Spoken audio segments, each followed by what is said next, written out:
চামড়াটা কিন্তু অনেক মোটা। যখন আমি এটা ছিলে দিব, দেখা যাচ্ছে বাবা? হচ্ছে হ্যাঁ এই জিনিসটা কিন্তু উঠে ফেলতে হবে, কারণ এটার যখন থাকবে এই যে এখান থেকে যে টেকাটা বেরোবে ওর কিন্তু অনেক সময় লাগবে।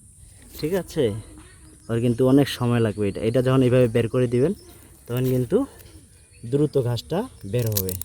অবশ্যই ঘাস গাড়ার সময় পানি দিতে হবে। এই যে দেখতে পাচ্ছেন, এই দেখেন, এটা এরকম করে দিলাম, বাস। এই যে এই জিনিসটা দেখতে পাচ্ছেন, এই দেখুন, এইভাবে যখন এটা ছিলে দিব আমি, এই চামড়াটা কিন্তু অনেক মোটা।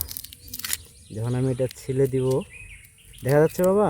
হ্যাঁ যখন আমি এটা ছিলে দিব তখন কিন্তু এটা দ্রুত হবে। এই যেখানে আছে, এখন আমি কীভাবে লাগানো হচ্ছে গাছগুলি সেটা দেখানোর চেষ্টা করতেছি। এই যে দেখুন, কিছু কিছু কিন্তু ভিজায় রাখার কারণে কিন্তু দ্রুত কীটা বেড়ে গেছে। এই যে দেখুন, এখন আমি এগুলো আপনাকে কীভাবে লাগানো হয় দেখুন। আমরা কিন্তু এগুলো ছিঁড়ে ফেলে দিই। এগুলো ছিঁড়ে ফেলে দিলে কি হয়, এই যে দেখুন, এটা কিন্তু দ্রুত বের হবে। ঠিক আছে, যারা নেপিয়ার ঘাস চাষ করতেছেন বা করতে চাচ্ছেন, গরু আছে, তারা কিন্তু এগুলো লাগাইতে পারেন। তো আমরা এখন লাগাচ্ছি কীভাবে সেটা দেখানোর চেষ্টা করতেছি। এই যে